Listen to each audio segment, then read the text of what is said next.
to everything that goes on in the real world.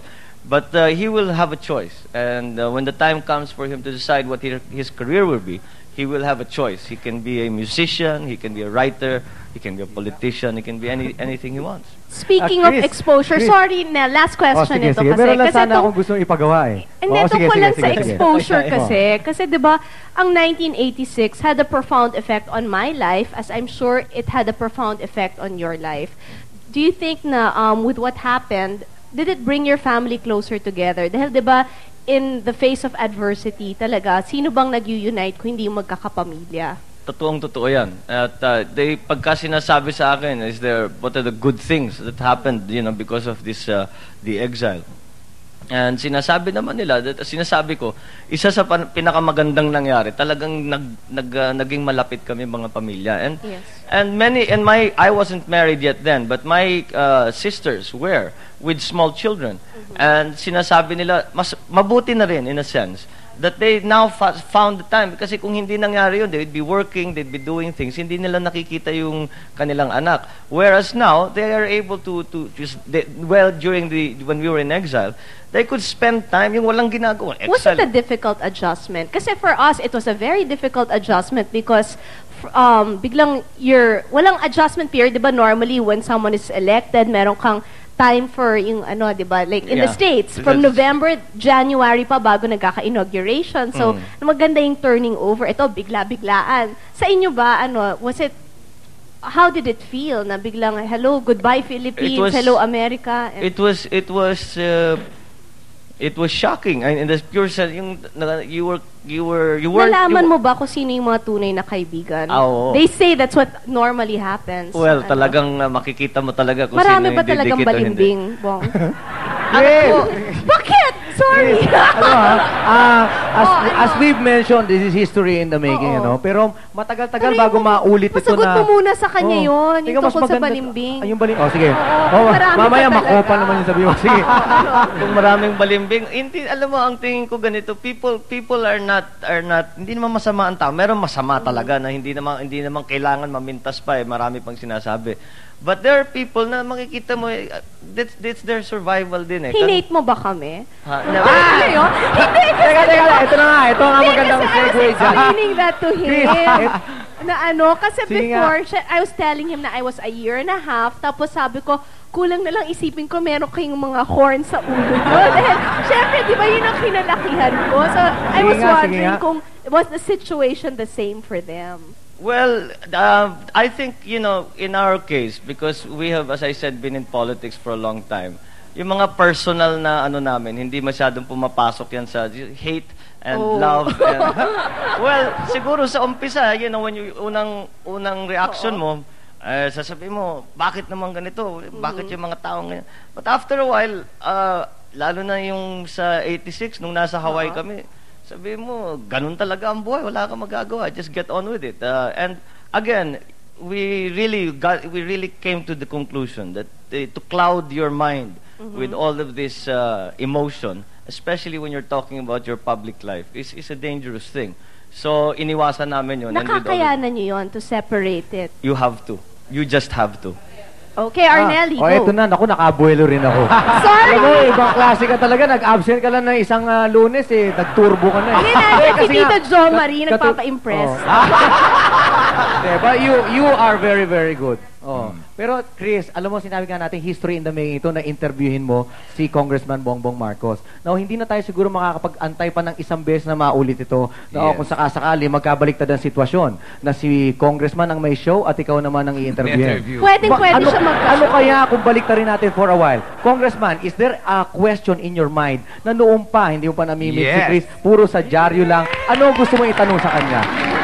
Yung mainit-init, Well, I suppose... Kahit hindi political. Kahit hindi political. Wag mo na political. Ay, hindi political. Dahil wala naman sa larangan politika si Chris. So, I would... No, I would... Yung mga nai-headline. Yung sinabi mo parang... A question for Chris Aquino from Congressman Bongbong Marcos. Hindi, yung sinasabi mo, akalain nyo sa amin, may sungay na, and all that. How did that come about? Because we were Hindi always... naman ikaw siguro personally, but syempre, di ba, ang nakatatak sa utak ko, the reason my dad was in jail was because of your dad. So, tapos, gano'n ka diretso daw.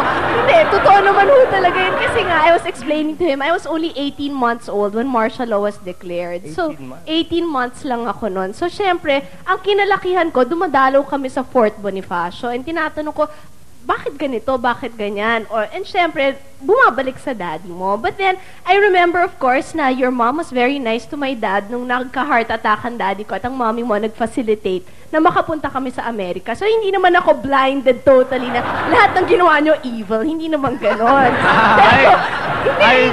I once saw your dad when he came to the palace. Yes.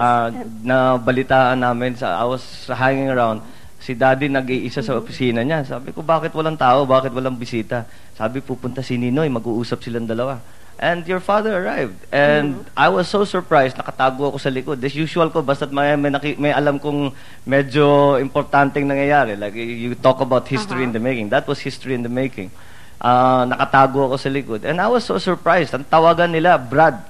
Because they were both from Upsilon, di ba? And I remember a question that my father asked. And it's, your father asked this. Sabi, Brad, bakit mo naman ako kinukulong? Bakit mo naman ako linagay sa Fort Bonifacio?